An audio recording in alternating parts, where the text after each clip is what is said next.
Hello, welcome to Free Will Science and Religion. I'm Chandler Klebs, and today I'm here with two new people that I've never actually talked to on Skype before, Michael Laster and Nick Vale. They've both been a guest on George Ortega's show, Exploring the Illusion of Free Will. Um, and we're going to talk about what people mean by free will, why they don't have it, and why it's the biggest thing ever. Nick, what's your take? First of all, thank you for having me. So, free will is the idea that people will tell each other that they believe that their life is up to them, that they are the conscious first causer of their destinies, and they can create, their lives the way they want them to turn out. That's what people mean by free will. Yeah. Michael Laster, what do you think people mean by free will? Very similar to what Nick said, that people believe that their conscious mind is the single factor that's responsible for their actions, beliefs, and desires. Yeah. And the way that I would like to say it is basically that what they are thinking, feeling, saying, doing whatever, what they call their choices, that yeah, they think that it's up to them, like it has nothing to do with where they were raised, what language they grew up speaking, what they were taught in school by their parents, by religion, all of these things. But because people are ignorant of the causes behind their behavior, well, they just assume, hey, I just made this up ex nihilo out of nothing. And so they think their choices are out of nothing, basically, and yet they deserve credit or blame for things. It makes no sense. So what you're saying is that everything is a conditioned response based on one's personal history. Exactly. Or nature, or genetics. Yes. Nature. How your genetics interacts with your environment. Exactly. Yeah. Still everything. a conditioned response. Yeah, Yep. everything gets filtered through nature or nurture. Your preferences and in food or whatever, all that like stuff you're born with, plus all the experiences you've had and what you've learned. That every decision gets filtered through your entire life history and your DNA. But people don't know that. Exactly. So let me say that, like, the interaction between nature and nurture is so complex that we don't actually, we're not able to go back and see the exact cause of, say, some of our behaviors or actions. Our brain doesn't like to handle complexity. So we sort of summarize it by creating this thing called free will, the same way, people believed in certain deities to explain the unexplained, and that to them is sort of the mediating factor. But Exactly. it really doesn't have to be looked at that way. Like, there Yes. doesn't have to be any mediating factor. It simply is nature and nurture, genetics and the environment. Yeah. Now, And what people period. have a That's problem the with end this of it. concept, because what you're really telling people is that they have no more free will than a puppet, and they don't like to think of themselves as being a puppet. What do you say to those people to give them the aha moment of, you don't have free will, but it's not terrible news? Yeah, here's the way I look at it, because I don't have a problem with being a puppet, or as I prefer, a robot. Because I think of it more like a robot type thing, like a computer program, that sort of thing, because that's cool. And I think of the way a chess program plays chess better than humans, and so I think of us all as machines or programs. Some of us are programmed better than others because we have different pasts, but it's not our fault. So nobody needs to feel bad about the mistakes they make. And that's one of the deep understandings that helps, why it benefits people to understand that they don't have a free will.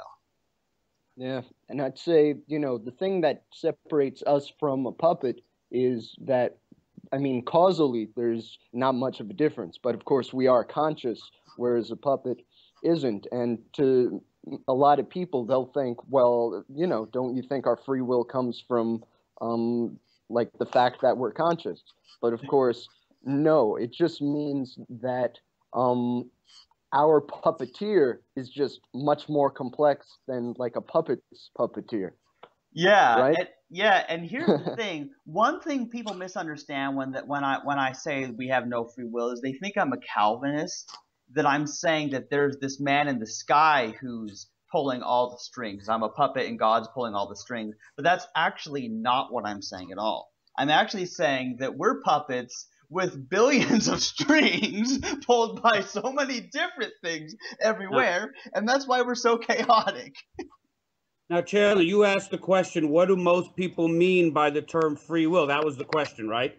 It just occurred to me that most people mean that nobody forced you, no visible person had a gun to your head and forced you to do something. That's what people mean, actually. I know you're giving other things, but what they really mean is no one forced you to be here. So how would you answer that? Because if you don't physically have someone sitting here with a gun to your head, then they'll say no one's forcing you to go to church or go to the grocery store or go to the movie. You did it of your own free will because there's no one's forcing you. You're there because you want to be there. That's what people mean, actually. Right. That's what a compatibilist would say. You know, that's what, if I asked my mother what she meant, she would say, well, no one's forcing me to eat dinner tonight with Ernest, and, you know, no one forced me. But really, the entire universe is forcing you. That's where the confusion lies. Yes. Take, for example, nobody may be holding a gun to you and telling you to eat food. But your hunger of needing to eat food to stay alive and avoid the pain of hunger is just as much, if not more so, a force compelling you to eat than a person holding a gun to your head. So what you're saying is there's always an invisible gun to your head. Yes. Sometimes there's a visible gun to your head, but often it's invisible. That's very, very unusual to have a physical gun to your head. It's 1 in a billion that, you know, you're being abducted. So that's very unusual. So you're saying you have it could happen, but it's an invisible, or somebody ties you up and brings you somewhere. That would be against your will. That would obviously be not free, or you're drugged. Yeah. But most people go out and about without being drugged, without being tied up in handcuffs and in ropes and brought somewhere else. So it looks as if they have free will because they're going out because they want to go to the movies or go to the store, but it's still not free will, so it's confusing. Yeah, and you don't choose to want to go to the movies. You don't choose your preferences. Exactly. What most people mean by free will is that you weren't drugged, you weren't tied up and in a hostage situation and brought somewhere, and no one coerced you by either putting a gun to your head or saying, if you don't do this, I'm going to rape your mother, steal your bank account. You know, the people 99.999% of the time we're just going out because we want to. So that's what people mean. Like in the case of the Boston bomber, they're saying that he had free will because his brother didn't force him to do it. He just influenced him. And I consider that basically the ultimate nonsense because they're missing the point. They're missing the factors that they can't see because there's an invisible guns to their head all the time compelling them to do what they do. That's what they're missing, you know. And so, but if his brother had a literal gun to his head and said, "What's his name again?" I can't pronounce it. Tazarasnev or something. Dokar. If the old Tamerlan had a gun to the brother's head and said, "If the bomb there, I'm going to kill you," then he would get off. But it was an invisible gun to his head because he was under the influence of paradise. That if he did this, he would go to paradise. So he had no choice but to hate Americans and all the rest of it. Yes, another. So obviously, you guys are both against the death penalty. I hope. Yeah, this idea that people deserve to die, you know, is one based on retributive justice, which is so common to world religions, you know, and people's belief in free will. And the reason that people believe in free will, I think one of the reasons is they see a person do something, but because they don't see those invisible causes, they aren't experiencing the psychology of the person who's doing that act. They think it's a free will act, like, well, that person could have done otherwise. But that's only because they have a different brain, different memories, different nature and nurture, and they would have done something different in a similar situation. But in that exact situation, they would be that person in that place doing exactly what that person's doing if they had all of their life experiences and genetics. And had their consciousness at the time. Exactly. The consciousness thing. So this is going to come up next week. We should tell the audience we're doing this on April 11th. Next week, they're going to decide if this kid should get the death penalty or not. As a deterrent, you know, you want to have you can't just have criminals going around and saying they don't have free will. So there has to be a deterrent for future would-be bombers or criminals. What do you say to the jury who's deliberating on this kid's life next week? You know, I'm against the death penalty because obviously with no free will, you got to be against the death penalty. But how would you deter another person from bombing the Boston Marathon or whatever? Well, this put him in jail forever? Yeah, you know, this is one of the biggest things that needs to be talked about, and in fact, it comes up commonly because I think the problem is that, you know, like I think that we should try to rehabilitate people if at all possible. You know, I don't think people should have their hand cut off or tortured in some way because they don't deserve to suffer any pain. And so I think, yeah, that people should be rehabilitated. You know, I mean, obviously they need to be kept away from society, locked up in either jail or an asylum or something if they're like dangerous, you know. And yet the reason that I'm against the death penalty is because, first of all, yeah, there's always, you know, the idea that there's help for a person, that they don't have to stay as screwed up, and that they can recover and eventually, you know, improve and not do the same thing. But then there's people who say, well, you know, some people can't be helped. Some people won't change. They can't be rehabilitated. And so, like, even though I don't like the idea of, you know, death penalty, I think if ever the death penalty is done, it should be done painlessly. It should just, you know, be done in a way with as minimal pain to the person, because they don't deserve pain. And that's one of the key things of understanding, is that no criminal who's done something bad deserves pain any more than I do, even though I haven't committed that crime, because I'm not better than them and they're not worse than me. I understand that equality, realizing we're both machines programmed by our genetics and our environment. So, Mike, what do you think? This Boston bomber killed a whole bunch of people and wound people and had legs amputated and they're maimed for life. I mean, what do you say to those families that lost their loved ones? I think 4 or 5 people died, another 30 were, you know, permanently disfigured.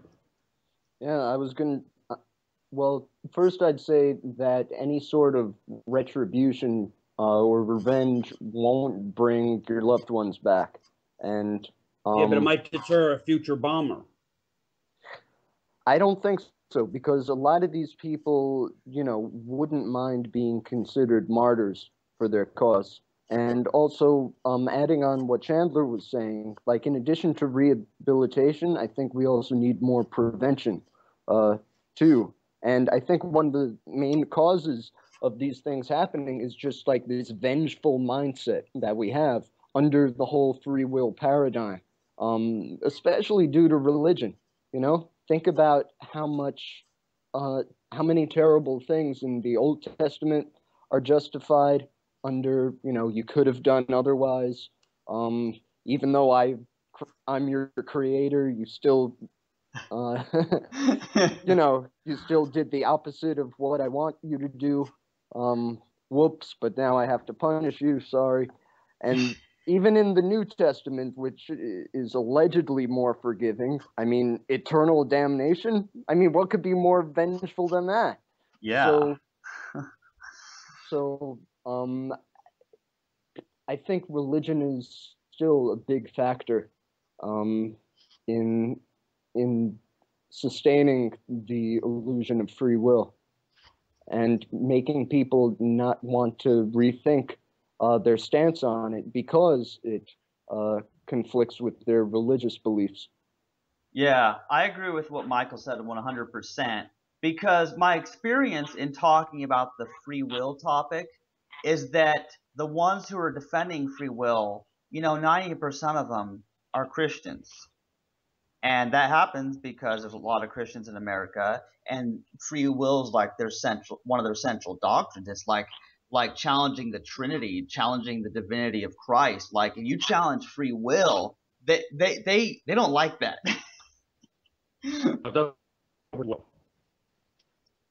doesn't go over too well. No, it doesn't. Yeah, otherwise, how can you justify hell? Yeah. Really? And I like to say I think hell is unjustifiable anyway, even if you do believe in free will. Agreed. But much harder if you don't. Ow, I got a cramp. Ow, what's wrong? Ow, I got a cramp in my leg. See, that was So Chandler, you used to believe in free will a few years ago, correct? That's right. Yeah. Since we all believe in causality, what was the aha causal chain that was the tipping point for you to convert to no free will? Well, for one thing, it took me a long time to understand it, because like I didn't quite get it at first. It took a long time. You know, I was raised with that idea that people have free will. That was all I heard from everywhere in the culture. But I was struggling with the idea, realizing, wait, things are caused that are out of our control, and yet we make choices. Like I used to think, well, we had a limited free will or limited choice.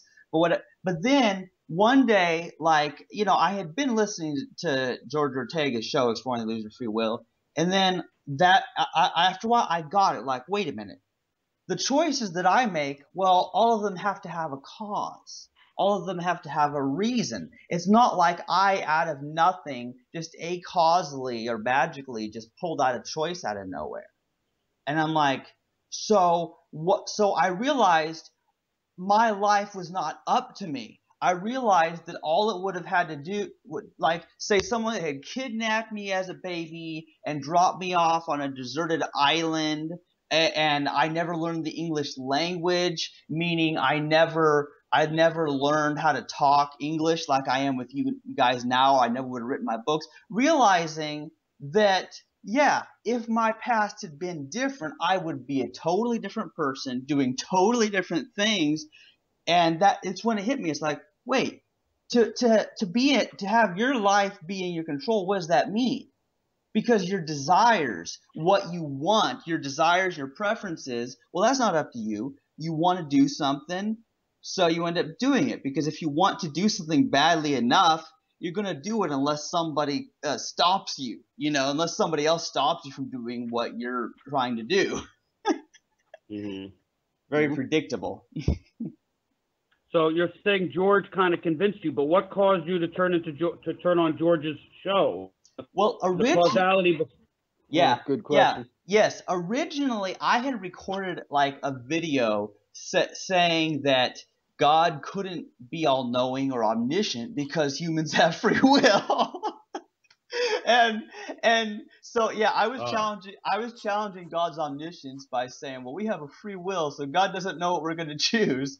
So then George Ortega commented on my video and tells me, well, this free will thing is a made-up concept by St. Augustine. And so I found his website, I found his podcast, and so it took off from there. And yeah, and so I started listening to his show. I read his book, and it's like, yeah. And so I start realizing, wait, causal or uncaused things, whether something is caused or uncaused, that doesn't allow for free will. And then also, I didn't know about the unconscious. Like I didn't know about the unconscious brain, you know, like how you know your thoughts come to you, your stuff is processed at the level of the unconscious. And you're not aware of all the reasons. That's the whole point. We're not aware of all the exact reasons that we're doing something. And so we just think that we pulled it out of nothing when it's really fed to us by the unconscious. Yeah. We're all slaves to unconscious forces. Yeah. But you know what? There's no problem with that. Like, here's the deal. I think about people like scared to realize they don't have a free will and realize that in a way, like they're experiencing things, but they're not consciously making choices. Like it's kind of a weird thing, but I don't see a problem because a lot of the time, people are doing what they want. Now it's true that they didn't choose to do what they want, but they want to do something. And if they're doing what they want, they're happy. So That's good. The only time it's ever a problem is when what makes one person happy causes pain to somebody else. That's the only time anybody complains. Because when I'm watching My Little Pony or something, or, you know, like, I mean, seriously, it makes me happy. It's not hurting anyone. So there's no problem. It makes not a difference to me that, you know, like what I do, like riding my bike or watching a funny movie or TV show or playing video games or reading or writing. That it doesn't make any difference to me that I didn't choose to like those things, because I like those things and I keep doing them because I like them.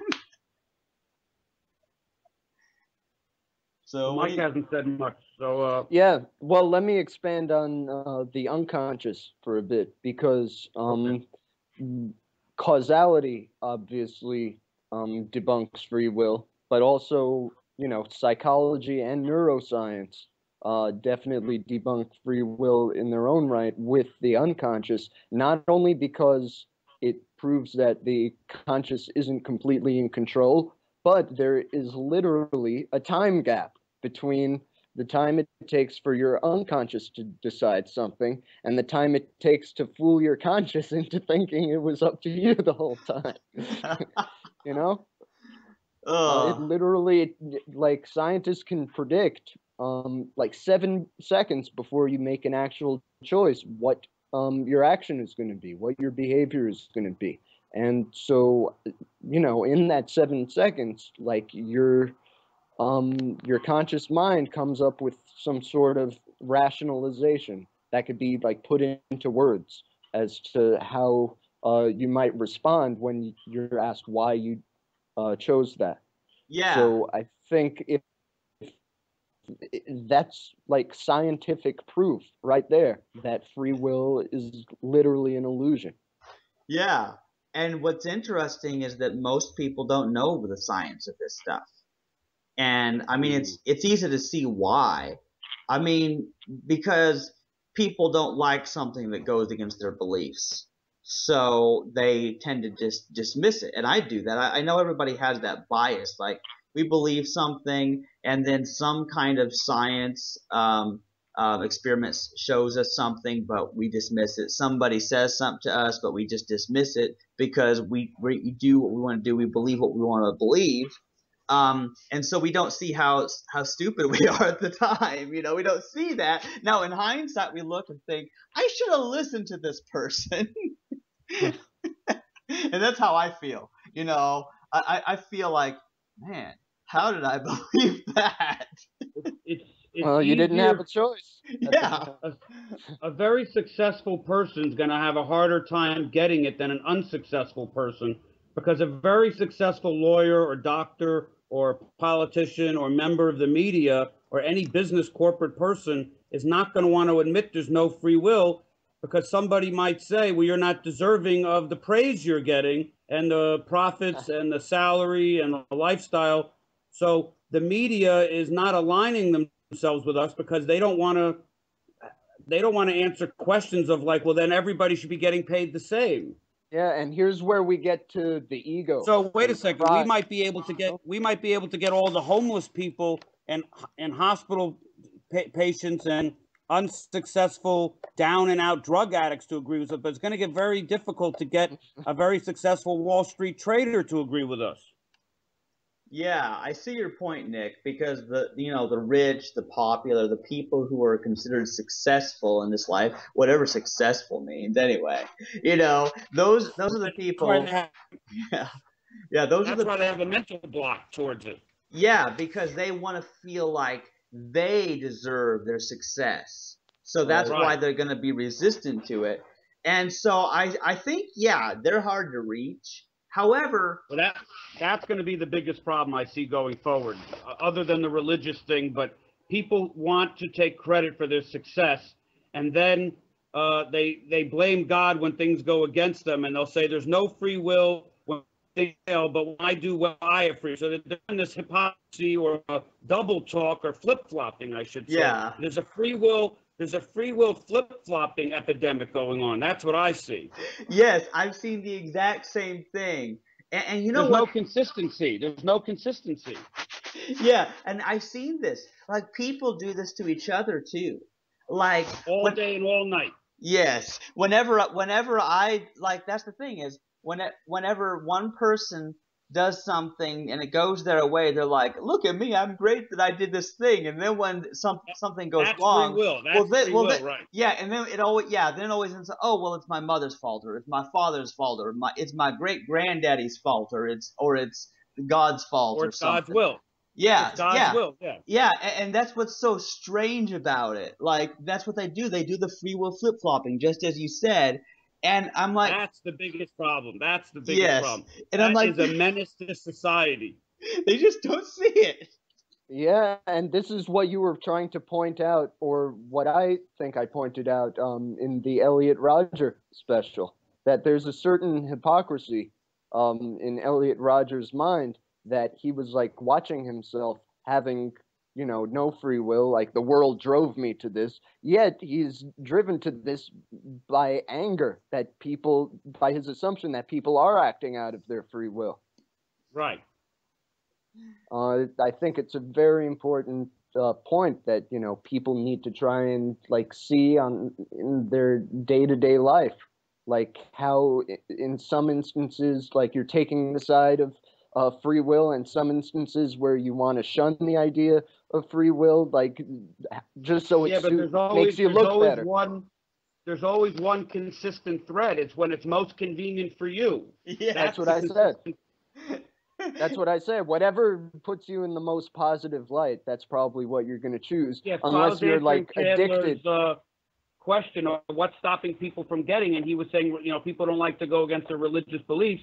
I think the biggest that's one of them, but the other biggest reason is people want to desperately take credit for the good things and then blame God for the bad things, so they can't get it because they don't want to abandon the good things, when good things happen. They don't want to, so that's a big problem.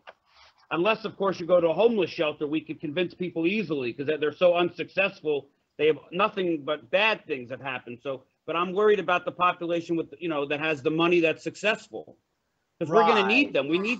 We're going to need the mainstream media. Now, the internet media doesn't count because there's no money in it. There's no advertising dollars, and it's independent media. But the mainstream media has guys who went to journalism school. They paid to go to good schools. They've been working their ass off. They started at the bottom. They worked their way up. They're at CNN. They don't want to start interviewing us and us telling them that they didn't really do anything.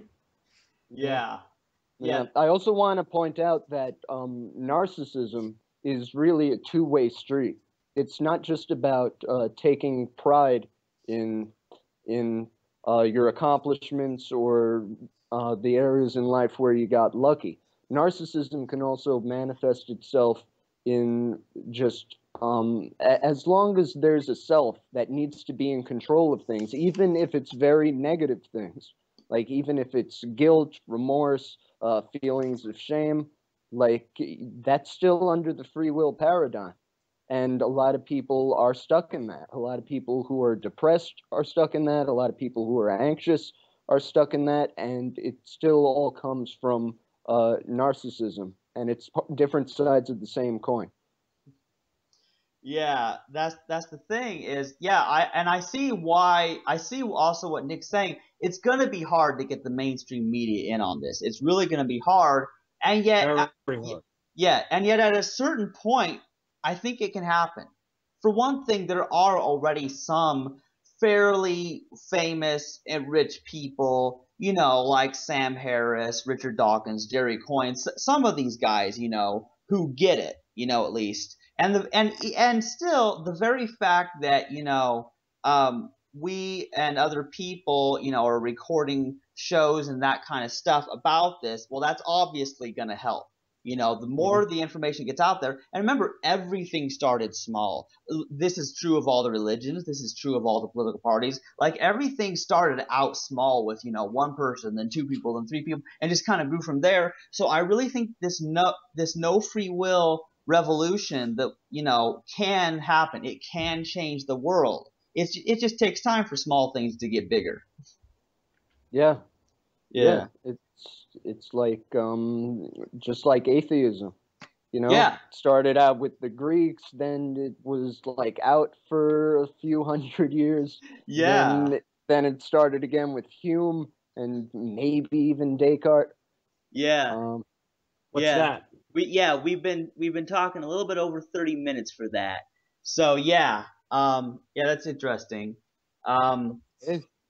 What's special about the 30 minutes, Mark? Well, actually, yeah. See, we normally limit our shows to 30 minutes. Although there's actually no reason we have to, I suppose. Because on YouTube I was seeing like a few part 1, part 2. Well, you know what? Yeah, that's right. We could just keep going, and then if I wanted to split it up into separate parts, I could still do that anyway. Yeah, so it doesn't matter too much anyway. Yeah, because this is so Chandler, good. have you been able to convince your mother or father or anybody close to you that previously believed in free will to no longer believe in free will? Have you been successful? Well, so far, I wouldn't really know if I've been that successful. Now, I did publish my book, Free Will and Abortion Denial, and so it ties in the abortion subject with the no free will thing. And my mom, she's my proofreader, so she's read it a couple of times, and she liked that book, and so she kind of gets it, but at the same time, I see that it hasn't sunk in. Like, she's still blaming people, getting really angry, saying they deserve this bad thing, that sort of stuff. And she's like, she deserves credit for being a good mother, all this stuff. And so I see that, like, she sort of gets it and she enjoyed the book, but she doesn't really get that just sudden connection where I got it, Mike, what about you? Well, first off, I have to say I think free will is one of the most abstract philosophical concepts out there. It's not like, is there or is there not a God, or, moral philosophy, like what's the right and wrong thing to do in this situation. Like, free will is just one of those things that everybody, like many people seem to believe, but there's just it's invisible.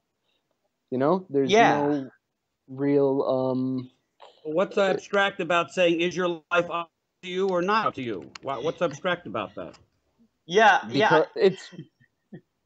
Because it's defining what the self is. That's why it can be very difficult. Like, is whose life up to who? There's like different selves there. Oh You know what I mean? And that's been a philosophical problem too for the longest time. There's this soul thing, this self thing. Is there a soul? Is there an actual self? And who cares? You didn't get to choose your soul. You didn't get to choose what soul you have. Super Soul Sundays on the Oprah channel. And you know what, guys? I am not about to debate the existence of a soul or spirit with people. I'll find out after I'm dead. Or not. Or not. Or I won't find out. Yeah, but they're using it as a reason why they have free will. They have a soul. It's immaterial, and it's connected to God, and God's infinite, and God's outside space and time, and he's exempt from causality, and that the soul is part of God, so that, Right. So it doesn't change the argument at all anyway, because you don't choose the soul you get. That's what I was telling you. Right. You don't choose for this. You don't choose whatever this God does that's outside of space-time and reality, whatever. You don't choose these things, so you still don't have free will. And you're not in conscious control of your soul anyway. Yeah. And you didn't get to choose your soul. And what's kind of funny about it is that technically, you can't prove, and this is the problem, is there's certain things like what Michael Laster was saying, it's abstract for people. In a way, because, for example, you can't prove that Santa Claus or the Tooth Fairy doesn't exist. You can't actually prove a negative. You know what I'm saying? And so there will always be those people who find room to claim something, and because you can't disprove their negative, they'll just say, well, I can't prove it, but you can't disprove it. So they do that. Yeah, but you can't prove free will either. Exactly. Right. So they have to realize that the burden of proof lies on them. And exactly. so the question, for some reason, it lies on us. It doesn't lie on that. I don't know why we got the burden of proof. Well, yeah, I hear this burden of proof thing all the time because, yeah, somebody comes up with some wacky theory and says it's infallibly true. It was revealed to me by the flying spaghetti monster or something like that, and then they say that yeah, it's true, and they're like, well, I don't believe you, and you can't prove it. And they're like, yeah, but you can't disprove that the flying spaghetti monster or the invisible pink unicorn spoke to me and revealed the truth about life, death, morality, and the universe. Well, one of us is right. There's either free will or there isn't. We both can't be right. Yeah, right? It's a black or white issue. Yeah. We got to debate it out. We got to debate it out with logic. Yes, when there's two completely opposite things, it can't. Both can't be true. Two different conflicting thoughts. Yeah. Yeah, cognitive dissonance, for example. People have these contrary beliefs. And here's the problem I have. I really am confused, the creationism evolution debate, because people try to be compatibilist about that. God created through evolution, so it's still it's still creationism and evolution. and so I hear that there's that kind of compatibilism. And this is another thing that's important to me. I don't know how you guys stand on this, but with the abortion debate, either it's right or it's wrong, and some people say, oh, there's no right or wrong, it's all relative. Whatever you believe is moral, whatever you believe is true. And I'm like, but there's a cause for why they believe that. Mm-hmm. And they don't choose what they believe. So this idea that you can have a personal or subjective morality or truth is just absurd, because there still has to be an objective truth in some sense that caused you to believe that something is moral and caused somebody else to believe it's immoral. And this no free will understanding, when discussing abortion, capital punishment, assisted suicide, whatever the issue might be, the controversial issues, understanding that people don't have free will means you can discuss this peacefully without hating that other person for having a different viewpoint than you. But actually, the cause is always the same. The cause is always your conditioned response based on your personal history, going towards your personal version of more pleasure and less pain. It's always that cause, that what George calls a hedonic. You've heard him say the hedonic imperative, which he thinks is original, but Sigmund Freud came up with it many moons ago, called the pleasure principle. So it's not that original. Yes. But then again, without free will, nothing's original. We take from others, and 2 + 2 = 4, and we take from him. And in my writings, I've gotten information from 10 different books, and I came up with it on my own. So so what I'm saying is, George's hedonic imperative is, it's obviously been thought about for many thousands of years, that people go towards pleasure and away from pain. We have no choice. That's really the underlying consistency of everything. That's the number one. You call people, what you call us, robots? Yeah, I think of people as robots. So we're being programmed with the pleasure principle. That's it.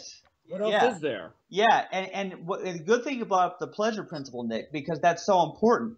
I believe that the objective standard of morality is rooted in the pleasure principle. That's all it is. Yeah, basically the reason that we say a certain act is bad or wrong is because it causes us pain. So that's the thing is, you can see why is killing bad? Why is stealing bad? Why is lying bad? All these things have been labeled as immoral. The ones that people generally agree are immoral. Well, that's because it causes someone some kind of pain, some kind of displeasure, whether, physical, where they feel it, with their nerves, or it's an emotional or psychological type of pain. But yeah, like when someone lies to you, and you find out that they lied to you just to, trick you, you feel bad about that. So then that causally made me, because of that kind of experience, the kind of person who think it's good to tell the truth, because you hurt people when you lie to them. So it's cause and effect. Exactly, and there's that individual sense of justice, injustice, and also I think there's also something collective going on when we're also wired for group survival. When something influences us or affects us personally, like we just like reflexively react from like our reptilian impulses. Whereas when something, let's say, miles away, like maybe someone in Texas, ExxonMobil fracked their wells and now they're getting sick. Like I get angry at ExxonMobil because I feel that sense of group, survival. And that's something that plays a huge part in what objective morality is, but it also like complicates things because you have that in those individual impulses against those group impulses. Yes. And that's where like battles of selfishness versus altruism come into play. The devil and the angel on your shoulders, duking it out. Yeah, and there's causes behind all these beliefs about morality. It makes sense when you look at it. And so I like to look at religious beliefs about morality and think, well, where did they get this idea? And I don't think that the reason that certain things are wrong is because some dude in the sky said it and it's written in this infallible book or something. That's not where I get morality. I get it from experiences like, I don't like it when this is done to me, so I shouldn't be doing it to others because they won't like it. So it is the golden rule. When you think about it, it is the golden rule, do unto others as you would want them to do to you, and, and don't do unto others what you don't want them to do to you. Yeah. Yeah. So it's simple. I think the pleasure principle is the golden rule. You're going to do whatever you predict will give you the most amount of pleasure and the least amount of pain. And the confusion is human beings are very bad at predicting. So sometimes you say, oh, no, that caused me pain, but it's only in retrospect that in hindsight you should have done otherwise. But at the time, with the information you had at the time and the consciousness you had at the time, you predicted at that moment that decision would give you the most amount of pleasure and less pain. So many people erroneously say, no, I do things that are painful, but that's not what they set out to do when they made the decision in the first place. So that's like, it's not fair to look at it that way, to say, well, no, I am a martyr and I sacrifice. You predicted incorrectly. That's all it means. Yeah. Yeah, and what sociopaths are, it just means that it's an imbalance of those two impulses, right? Between selfish preservation and group preservation. They just don't have the same ratio as the average person. Yeah, I totally agree. They're finding pleasure in being a sociopath on some level, on psychological, emotional, mental, existential, philosophical, whatever level you want to, biological, they're getting pleasure. Yeah. Whatever level is the greatest one for their value system. Yeah, it's really not everybody has the same pleasure principle. Some people will accept physical pain for mental pleasure and vice versa. So you can never tell where someone's coming from. What's driving their behavior. Yeah, and basically there's the moral imperative in a sense. Like because if you believe something's the right thing to do strongly enough, even if it causes you some physical pain doing so, you'll still do it because the pain of feeling like you've done the wrong thing, is sometimes greater. Yeah, I've heard George talk about the moral imperative and the reason imperative. He's got a lot of imperatives, but I want you guys to understand that all imperatives are subset to the pleasure principle, which is or hedonic imperative is everything else is underneath that because they're all the pleasure principle supersedes all other imperatives. Yes. You have to go towards pleasure no matter what you think about anything. You have to, now. Could someone ever argue with you that no, I purposely seek out pain, so you guys are wrong? Can anybody make that argument? Somebody might be crazy enough. Like no, I think a masochist? Like with the idea before that, you don't eat because you choose to eat. You eat because you're hungry, and that's the gun pointed at your head. Your hunger. But someone might say, well, actually, I want to prove these guys wrong. I'm going to starve myself just for the sake of proving that there is such thing as free will. Well, Oh, so the pleasure of proving us wrong is what's demanding that behavior. Yeah. Yes. yeah, they didn't choose. Yes. They didn't choose to be rebellious like that. Exactly. No, the pleasure of proving Mike, Chandler, and Nick and George wrong is the gun to the head of driving their belief of the behavior that they predict will give them the most pleasure is proving us wrong. Exactly. They had no choice but to rebel, just to be on the high ground. Yeah. Here's a funny thing: you have no choice but to do what you want. But yeah, Nick is totally right. The pleasure principle is the superset of the other principles, the other imperatives, because if you get more pleasure out of starving yourself just to prove to these guys like us that you have free will, that's what's going to happen. Yeah. Right. If you get more pleasure out of that, that would be psychological pleasure. Psychological pleasure, right? Yeah. And so once again, just like like you may not see the psychological gun to a head, just like you don't see a physical actual gun to the head. You may not realize that the pain. I mean, you see somebody punched in the face or whacked with a hammer, and you see that they're probably experiencing pain because your eyes see it, you connect to it. But psychological pain, emotional pain, is just as real, just as powerful in causing people to do things as somebody getting injured in some way,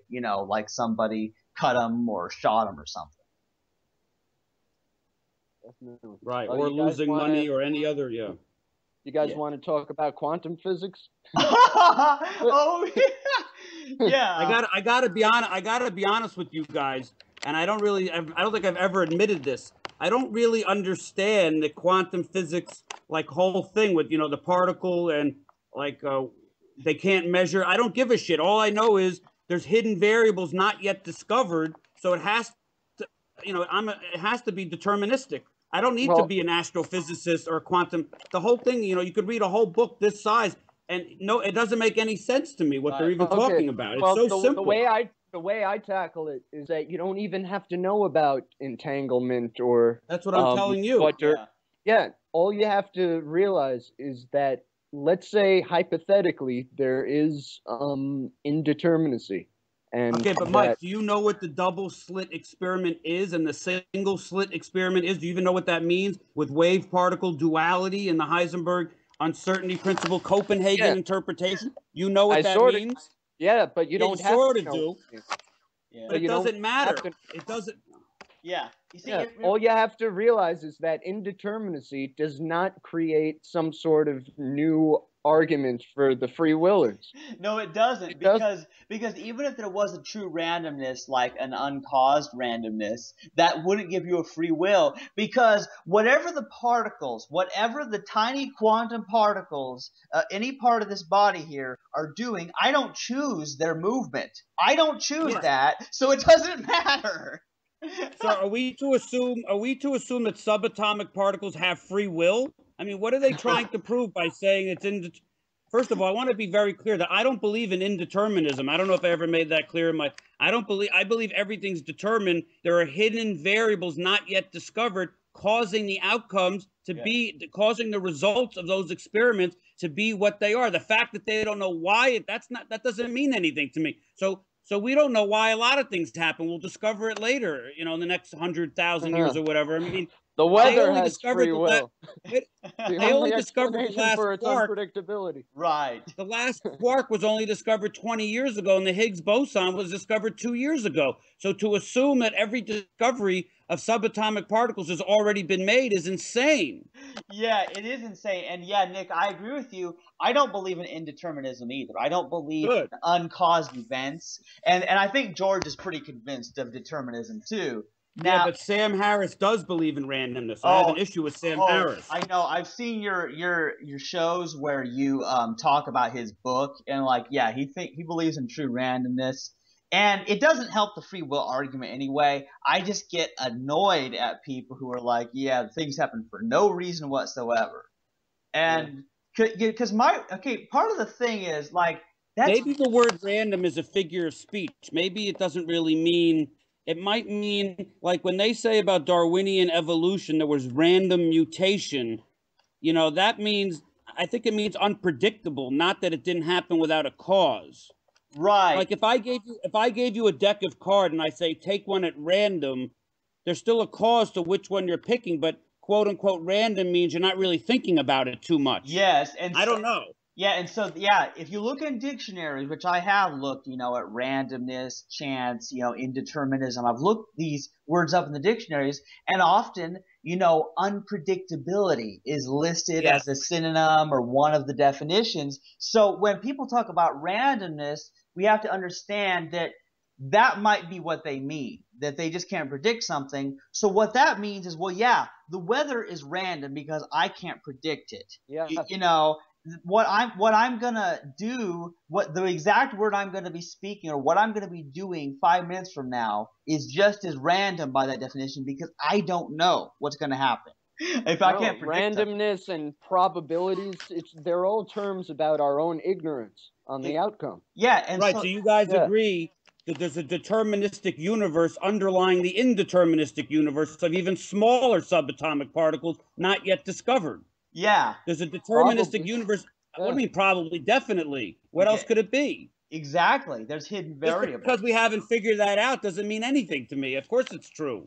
Yeah. And I don't think that there's a smallest particle either. Like what if it just gets smaller and smaller and smaller? Yeah, I think it might be fractalesque in that. Yeah. In that sense. And but there's a deterministic formula causing the Heisenberg. There's a deterministic reason why those wave particles look indeterministic. We just don't know what's called. Yeah. Like the word that people don't understand the word hidden. When I say there are hidden variables, the word hidden means we don't know them. It's not that difficult. I don't have to take the subatomic quantum mechanics at NYU tomorrow and learn it because it doesn't mean anything to me anyway. It's not going to help anything. I agree, and where I think the key is to winning the no free will debate with someone who believes in either determinism or non-determinism, and they're trying to source quantum physics. Like Deepak Chopra has a thing called quantum consciousness, and he'll talk in an Indian accent and say there's unlimited possibilities, nothing is written in stone, and even Mikio Kaku has that crazy. Have you ever seen Mikio Kaku? Yeah, his video. Free will. Yeah, why physics that pissed me off. Yeah, I saw that. It's like that's got to be. I only clicked on it because I thought he meant why physics ends the free will debate in my favor. I thought he meant like why physics Yeah, and he made it why physics ends meaning there's no more free will debate. There is no free will. Yeah. Instead, he goes the other way. And he said in that video that the particle was in multiple locations at the same time. No, then he says that bullshit. Well, how can you be sure of anything? When I look in the mirror, it's me a billionth of a second ago. I mean, he goes on and on with this crazy nonsense. Stuff that doesn't really matter. Nick, hear me out. Like, the reason I think it doesn't matter whether someone is taking a deterministic or non-deterministic stance, or specifically non-deterministic in quantum physics, we don't have to attack the absurdity of non-determinism. What we could do is tell them that free will automatically implies causality, because they're claiming that they are the ones, their conscious mind is in control of their actions. They are the cause of their effect. And so they're the first cause, So they're defeating their own argument. Free will implies do this to get that. You're the first domino to do this to get that. That means it's causality, right? That's if why you're in determinism, you would do this and you wouldn't know what would happen. You would go to school to be a doctor and you'd end up as a Russian musician or something. I mean, you would end up in a completely different place from what you signed up for.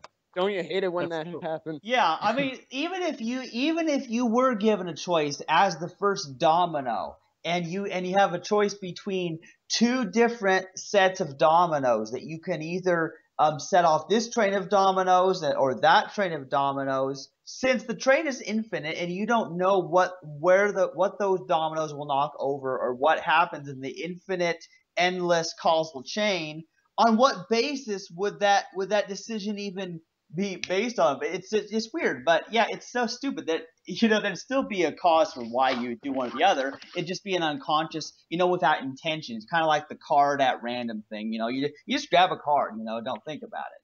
So basically, we have dominoes that aren't thinking about dominoes they're knocking over. Yeah, there would still be a reason why you hit the left domino or the right domino. And even if you chose not to make a decision, there would still be a cause for you not making a decision. Yeah. Yeah, and so I think like the word choice is sort of a misnomer. It's a figure of speech, like George says. Like, it's not like that the agent makes a choice. It's not like that the person makes the choice, because it depends on the circumstances. And this is what's interesting, because I started figuring out, with situational ethics, like, well, in this situation, this is the thing to do. But this situation, I would do this because it's a different situation. I was like, wait, if it's the situation that determines the action, then the situation is the chooser. It's so clear. It's so plain, but people don't get it. A lot of people don't get it. People just, I think it's that people don't like to abstractify all the variables that make it so like a whole situation is really the gun to the head. You know what I mean? It's like much easier to say, oh, if like literally a single individual is holding a gun to my head, then you're compressing all the determinism into that one person. Right. And that's what they're like So the no free will archetype, the dude with the gun holding it right at you. So what they're doing is that they're saying that person holding the gun is the universe. They are the entire universe, the entire cause of the compulsion of this other person. But when you believe that you have a free will, you're believing that you are the universe. Yeah, but even in a very obvious situation, like, I got a parking ticket because I parked at a fire hydrant. The fire hydrant was the cause of the parking ticket, but why did you park at the fire hydrant? What was so you can't just go to the last domino. There's all the dominoes, but even if there's an obvious cause to why you got a parking ticket, or I hit this woman because I was drinking and driving, so I was driving poorly. Well, why did you feel the need to go drive, drinking and driving? That's a complex thing. So even if it's obvious what caused the accident, which is drinking, so you could say, oh, the obvious deterministic domino is I drank a Budweiser Light. Well, why did you drink? Why did you drink and drive? Well, my father beat me. Why did you? So even the last domino doesn't mean anything. Yeah, because even if it's obvious. Yeah, because the causal chain is endless. It has no beginning. It has no end. Yeah, but you can point to the very last thing as the cause, but that has a million causes behind that. Exactly. That's what makes this a very abstract topic. Because we can't actually. Well, no, because the stimulus response, people can say, well, the stimulus was this, my response was that. Like, it was raining, so I put up my umbrella. So that's a stimulus response, but still there's a reason why you picked that particular umbrella, or at that moment it started raining, and why you were outside. So it's not just the last stimulus that's to blame. It's the whole world. It's the whole universe. Right, exactly. But there are times where the last stimulus is very obvious. Yes. Exactly. Like, there are times where you could like put it in a little vacuum like that and just say, okay, here's the simple cause, here's the simple effect of that I got cause. a parking ticket because I parked at a hydrant. That's obvious. But why did you have the idea that you could park at a hydrant? Well, why didn't the person who put the fire hydrant there get the ticket?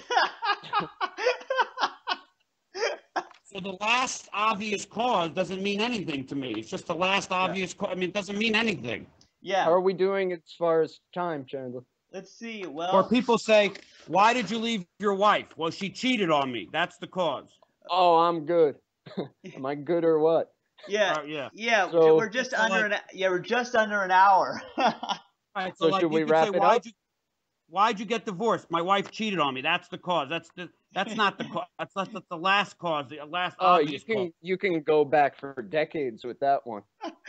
Oh, I know.